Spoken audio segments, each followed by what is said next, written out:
We're very, very optimistic about where we see this next wave, right? I think that we got up to about 4 trillion in this last bull market. I think we're going to see multiples of that move into crypto. We could get 20, 30, maybe even north of that in terms of total money moving into the ecosystem. All right, how's everybody feeling in the crypto market right now? Let's roll over, let's shift our mindset. Is anybody feeling down, feeling a little blue right now in their portfolio? How's everybody in this community feeling with their investments? And buying more Canton Coin. Yep, Yeah, thanks that for the same lead thing. there. I'm Feeling feeling great, great. bro. Feeling I great. love these discounts. Clarity X been delayed, so we're All looking right, at some cool. good buy times here. I'm happy you guys are happy because holy shit, not a lot of people are happy. But to be fair, we have been talking about this for some time. So nobody in this community that's been here for, let's say, 6 months and beyond should be surprised that we are where we are today because this is something that we have highlighted not only to the general public, but in this community time and time again. We were probably the only community on the face of the internet warning people not to buy at highs, especially when we were trading at sell dark pools, and instead to wait. So I love how on the internet, a lot of people are saying, oh, everybody's portfolio is down and everybody's bleeding right now. Personally, I haven't really lost any money on my Canton positions. I know that some people have. I, however, bought most of my Canton at 6 cents. I was making content on Canton telling everybody not to buy at the 18, 17, 15 cent region and instead waiting for discounts. So the only positions that at a loss in on my Canton positions are where I recently bought at 12 cents, considering that now we're trading at like 8 to 9 cents. But that's it. The vast majority of my positions on CC are in profit.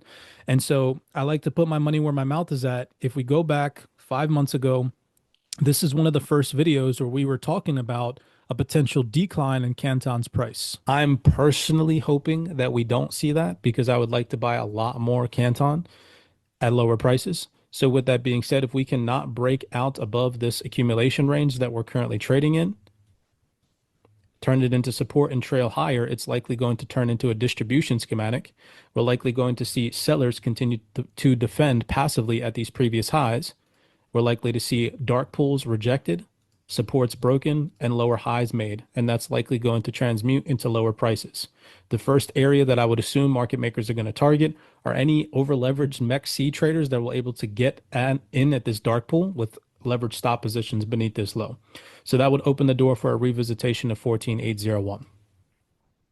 If we do see that register on exchanges where I personally buy Canton, I will be looking to accumulate some Canton at that level. All right. If 14,801 breaks, of course, that still opens the door for the next dark pool to the downside at the 12,257, which we've been waiting on for some time now. It seems like. So that was one of the first videos 5 months ago where we had highlighted that. And then when we came down into the 14,801, the month following that, we did a reanalysis and a touch up on Canton's price. That was where we take you to this video breakdown. This is 4 months ago. And we had highlighted that sellers seemed like they were in control. Scalper had mentioned in the Canton analysis section and the Delta section that sellers were showing their hand. And we did a reanalysis and mentioned that if we break the 14,801, that we were likely to see a much deeper retracement on Canton down into the 09453. And there's this video here from 4 months ago where we discussed that. So now if we roll over to Canton's price action today, you guys can see the level of accuracy of these dark pools months in advance. Now, Canton has come straight down into the 09453 dark pool, which is where we currently trade at today. Price dropped slightly lower into the delta in between the 09124 and the 08330. But again, I'd just like to highlight in this community that we are a powerhouse of what we have in terms of information.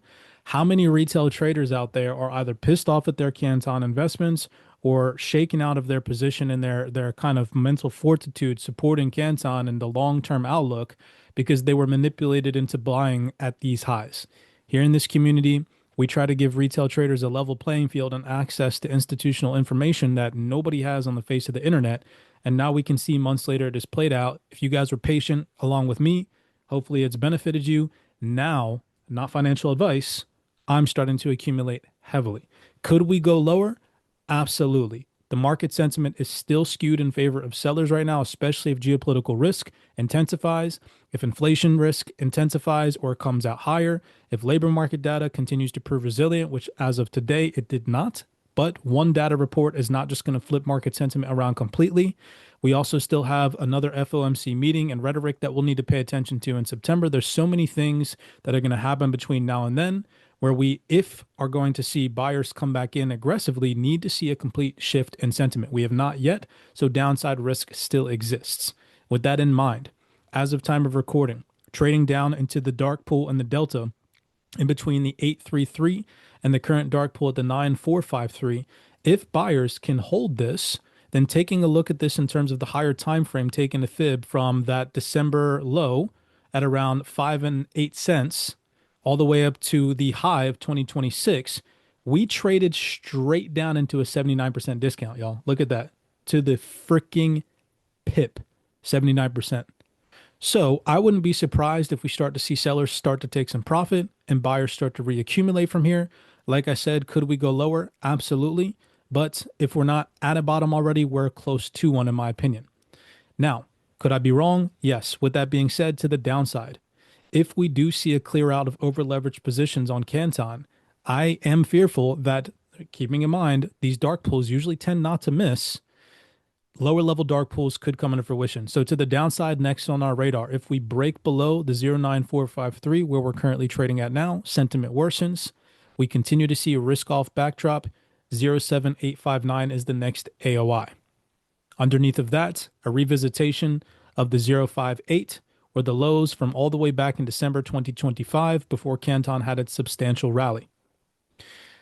Underneath of that is where things start to get a little bit fearful, and I feel like a lot of people would capitulate on their Canton positions. I, however, will not, and I will be looking to buy more. Is the institutional dark pool at the 02602. We have a long way before we get there. Keeping in mind, though, that the yen carry trade unwind and major geopolitical risk premium still exists in the market, it would require a major catalyst in order for us to get to those levels. Still possible. And the lowest level dark pool right now on Canton, which I think will blow a lot of people's socks off if it happened, even my own, is the 0.001 cent level. I will probably dump a significant amount of money into Canton if that level were to come into fruition. Like, I'd probably open up a position of like 50 grand or more. It's not guaranteed, but just keep in mind these levels, set alerts, set alarms. I had alerts and alarms going off when we broke below the 14,801. I started DCAing at 12,257. Those positions are slightly in a loss.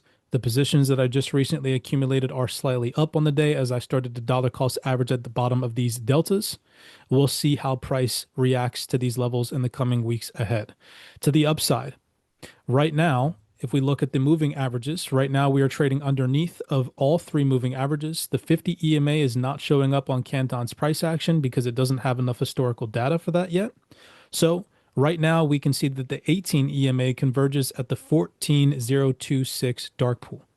What would solidify for me that we are starting to see the potential bottoming out or solidification of buyers back in control on Canton's price is if we can turn the 09453 into support, and we can start to engulf some of the recent bearish price action and take out that 18 EMA, creating a new bullish leg to then either retest bases that are created in this bullish leg or continue to turn the dark pool at the 14026 into support. A lot of work to do from buyers in order for us to get there. So to the upside, the most immediate vicinity, the hurdle that we need to overcome is that 12257. If we can turn that into support, then the next hurdle for buyers before we get super optimistic of a full-blown reversal on Canton is that 14026. If we break above the 14026 and start to turn it into support, I would go outright and start to say, if you didn't pack your bags at these lower levels, start accumulating there, because I don't see price slowing down if we do turn the 14026 back into support and we break above the 18 EMA and turn that into support. That's going to open up the door for much higher prices. To the upside on Canton, right now, the highest new dark pool that we have is the 29 cent region, the 29001. The old dark pools highlighted the 34 cent region. I've deleted it from my charts, but I would go outright and assume that once we get back into these areas in the future, we'll see some higher levels to possibly profit take from at that point in time. All right. So right now, you guys have levels to be mindful of to the up and down side. I will still start the dollar cost average into Canton positions, but strictly at lower level dark pools. I'm not going to start to continue to accumulate here.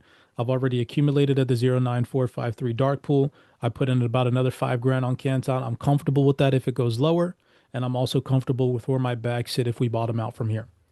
As we continue to go down into lower level dark pools, if we do, I'll probably start dollar cost averaging with the same amount at each dark pool. All right. So since hopefully you guys have a good, decent sentiment in terms of what you're looking at with discounts and being optimistic, I want to show you all that that optimism is supported by major institutional players across the board. Shout out to the CYPRX researchers for sharing this. A couple other people shared it as well. I'm assuming that you guys have probably seen this by now. If you haven't, I'm just going to play a couple of video clips that align with the current market sentiment in terms of institutional interest in the space being at an all-time high and retail fear being at an all-time high at the same exact time. Shout out to Coinage for this interview with Sandy Call from Franklin Templeton. We're going to play 4 video clips while at the same time bouncing some clips off of this Web Summit in Vancouver 2026, where on stage we have the Evernorth COO, which is the biggest digital asset treasury company that houses XRP. We also have a Visa representative sitting on stage, and I don't remember this last gentleman's credentials. I just know that he stems from a major bank in Canada. Then over here, we have some other institutional players sitting on stage. And they also say some extremely bullish things that align with how right now retail traders are absolutely capitulated. Institutional interest is at an all-time high, and now is the time to buy, not to be fearful. Don't take that from me. We'll listen directly to what these individuals say, and you all can make your own discernment. All right. So first, starting with Sandy Call, where she makes a very bold prediction, which I think is insane, and just goes to show if this does happen, think about it long term. Would you rather have said to yourself that you took the risk, looking back in, I don't know, 4 or 5 years from now, if this does happen, hopefully it happens sooner, but you guys know I'm a pessimist with time. If this does happen and her prediction comes into fruition, I would rather say that I sat in a loss in my portfolio for a few years or a few months and waited the winter out, and I was able to hold through the storm looking back. I do not want to be not holding crypto when we had an opportunity to buy at $2 trillion when the market is sitting at these numbers. Take a second and listen to what Sandy Call says about her future looking projection of where crypto, specifically not tokenization, not blockchain rails. She specifically mentions the total market cap for crypto, where it could go in the next couple of years. And I think that we're very, very optimistic about where we see this next wave, right? I think that we got up to about 4 trillion in this last bull market. I think we're going to see multiples of that move into crypto. We could get 20, 30, maybe even north of that in terms of total money moving into the ecosystem. Where does the confidence in that come from? Is it more just kind of early inklings of what you're seeing on the tokenization front? Because I know at Franklin, you guys were early in terms of putting things on chain and actually having distributions paid on chain. Is it more that or more what you were just kind of talking about in your new post around agentic payments? Which one are you more excited about? So I actually think this is why I'm so optimistic, is I actually think it's like the intersection of 2 huge macro trends, right? So the first one is we are rebuilding the financial market infrastructure on crypto rails, right? We have not rebuilt the financial market infrastructure since the early 1970s. So we're really at this point working on a 50-year-old process. It's been a little bit optimized around the edges in the last 50 years, but it's basically operating exactly the same way as it was in the early 1970s. I don't know many things in the world that still operate like it did in the early 1970s, if we're lucky. So there's the intersection of that trend, and the global financial ecosystem is hundreds of trillions of dollars moving a day. And what's so interesting is it's always been 2 separate spheres. It's been the payment sphere and what happens with payments, and it's been the securities and investing sphere and what happens with investments. And in this new trend, they're going to come together. So you're talking about double the opportunity of being replatformed on these new rails from the financial ecosystem. At the same time, we are seeing this move now from generative AI to agentic AI. And agentic AI think of them as self-executing little programs that go out and negotiate transactions, initiate transactions, fulfill transactions, and they do that by working machine to machine. So if I tell my chat GPT that I'd like to book a trip to Paris, my agent inside my chat GPT will go find me flights, find me hotels, book me reservations, book me tours. Yeah. Right? I don't need to tell it to do all of that. It will go out and do it itself. And for every one of those transactions, it puts together a little contract and negotiates and makes a payment. Right? And so I think that this agentic payments, you can only have that kind of ecosystem operate if you are actually running it on blockchain, where they can recognize the smart contracts, verify the identity of the agent, execute the terms of the contract, record the transaction. There are two things to that too that I think. Okay, now I want to pause right there because what she just said aligns with something that a Visa representative said on stage at this Vancouver Web Summit 2026, where he's sitting alongside the Evernorth COO and a gentleman from a Canadian bank. And this gentleman here in the middle is the guy from Visa. Now, Sandy Call just predicted 20 to 30, possibly even $40 trillion in market cap for crypto, because she specifically said last all-time high was 4 trillion, which is the crypto market. Next bull market cycle, we could surpass that 20, 30, 40 trillion, which is a freaking 10x from where we currently sit right now, which is insane, right? That is insane if that were to happen. And then to look back and be like, oh, I sold all my crypto at $2 trillion. F that. I would rather lose all the money that I have invested in crypto right now and say I took the risk rather than look back when the market's sitting at 20, 30 trillion and be like, oh, I held crypto back then, but I sold it all because I was scared. No, not me. I'm not taking that risk. I'll just trade my ass off if I need to make money between now and then. So listen to what she said about agentic payment and AI, and listen to what Visa said and who they chose to build with, because Visa chose to build with Canton. Listen to what this guy here says. That industry. And we have, and then Now, this video, unfortunately, is a bit low. I don't think I can turn up the volume on this, so you guys might have to turn up the volume on your computer to hear. So yeah, listen to what this dude here says. And I apologize in advance because the volume on this video was quite low. Ethereum, great around smart contracts. Each ecosystem has its almost speciality, and I think that's one way to look at it. I'll just add to that, we're seeing a lot of shift towards privacy too. Privacy and then payments focus, blockchains focused on throughput, anticipating like a new world of agent-to-agent transactions, where today Visa does tens of billions of transactions. Like conceivably, if I fast forward 10 years from now and we have agents that are doing like tons of micro transactions to basically talk to each other, access data, et cetera, then that could be exponential growth on top. So we have to, like, we're preparing for what does that mean in terms of throughput across our network and how the blockchains play in. We launched validator node business with Canton, Tempo, and Arc, because they're all building in that direction. And then privacy is pretty important for institutional adoption and various use cases as well, but you need to balance privacy with controlling for other. So he said we launched validator nodes on Canton, Tempo, and Arc because they're pushing for this agentic transformation, and Visa is preparing for that. Where in the future, he mentioned agent-to-agent transactions are going to be in the hundreds of billions of microtransactions daily, right? So that's not coming from me. That's coming from Visa. And I would go out right and assume that everybody in your direct vicinity, in your family, your friend group, even yourself, probably has a little tiny plastic card with a Visa logo on it. And again, people just, they're fearful right now because Canton's price is where it's at. But long term, he mentioned 5 to 10 years from now, when all this is unfolding, I would rather be holding some Canton coin rather than be here in the moment when I was listening to Visa representatives say that they're building infrastructure on Canton, being fearful because price is down right now, right? Back to Sandy Cole. A lot of people say, oh, tokenization and blockchain does not require you to hold native digital assets. Sandy Call nips that in the butt here and says that every institution, if they want to operate on blockchain rails, which they will need to hold the underlying digital asset of the native network. So that, of course, when institutional FOMO and real utility kicks in, will probably drive a lot of value to these digital assets. Not financial advice, but I just like confirmation from this large player in the space like Franklin Templeton confirming that institutions will need to hold crypto.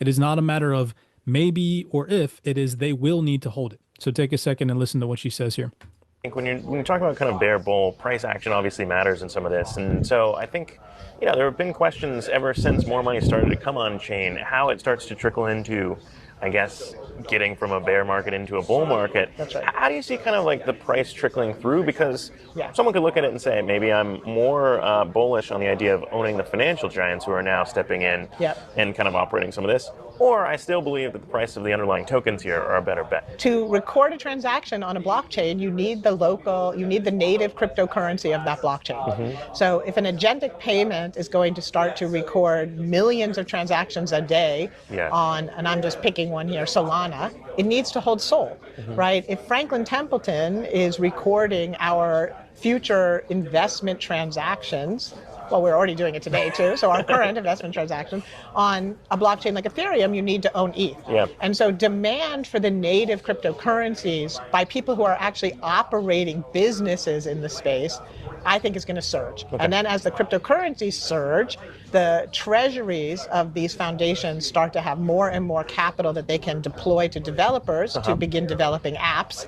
And then the quality of those apps starts going up because they're building in that agentic layer from day one. And then you start to get the whole migration, I think, out of Web 2 apps into Web 3 apps, which we're already seeing in the gaming industry. Yeah. And then all of a sudden, we really are operating on crypto rails. Well, I wanted to ask you about that too, because Right. So she just confirmed, in my personal opinion, everybody's skepticism that banks aren't going to need to hold crypto. And then here she confirms that even they themselves, own crypto. She says, we own crypto, right? Listen to what she says here. that deal. Talk to me a little bit about what that now kind of positions your team to do, Yeah. and what you're most excited about in terms of straddling this. It comes back to these intersection of these two macro trends, the replatforming of the financial ecosystem and agentic AI. I think that to capture that growth opportunity, you need to own tokens, right?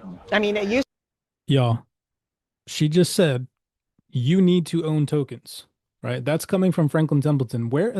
I've been in crypto for 10 years and never heard an institution say, you need to own crypto, right? Look at where the market's at right now.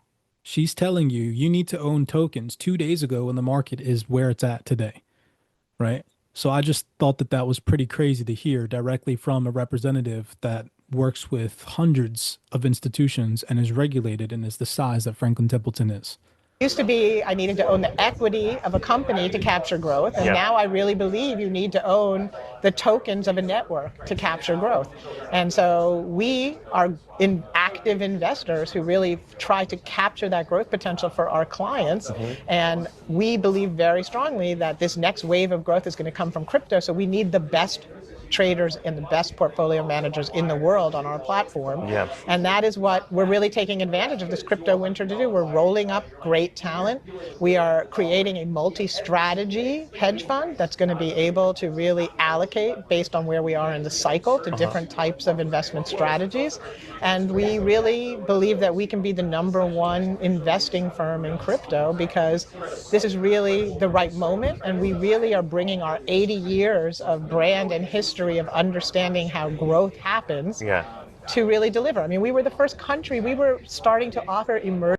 Right. So the last video clip I want to play from Sandy Call here is where she talks about the 4-year cycle and how right now there's a massive buying opportunity. And that's something that we've conveyed to people in this community about trading is from the outside looking in, the retail herd thinks that volatility and all this momentum and sometimes massive liquidations and fluctuations in price is a bad thing.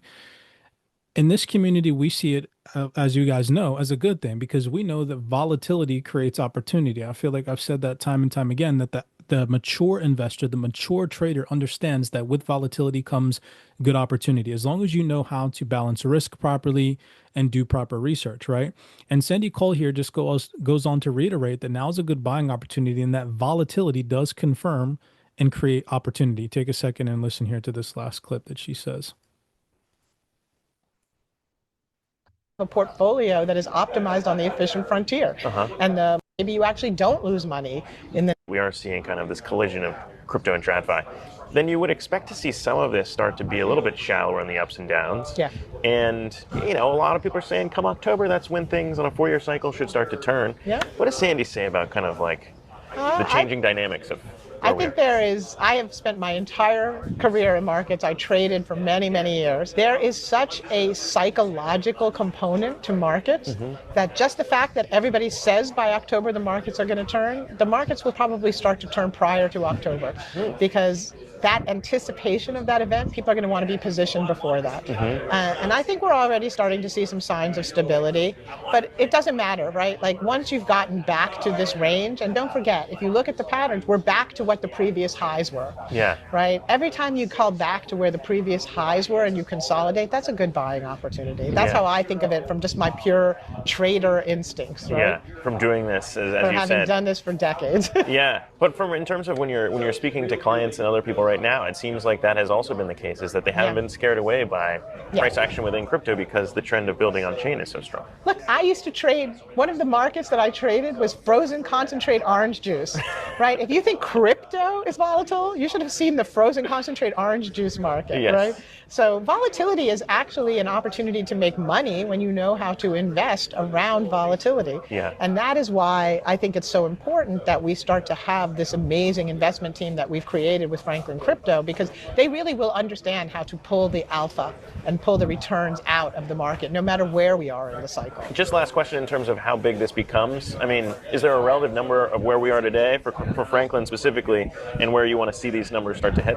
I want to see us tripling, quadrupling assets annually for the next 10 years. Okay, very good. Sandy Cole. What the fuck? Quadrupling assets for the next 10? Yo. I'm so ready. Fucking all in, bro. All Whenever they fucking in. want. Let's go. Like I'm sorry, but if you're not going all in crypto right now, like not financial advice. Obviously, of course, everybody assess your own personal exposure and risk properly. But goddamn, if this woman is right,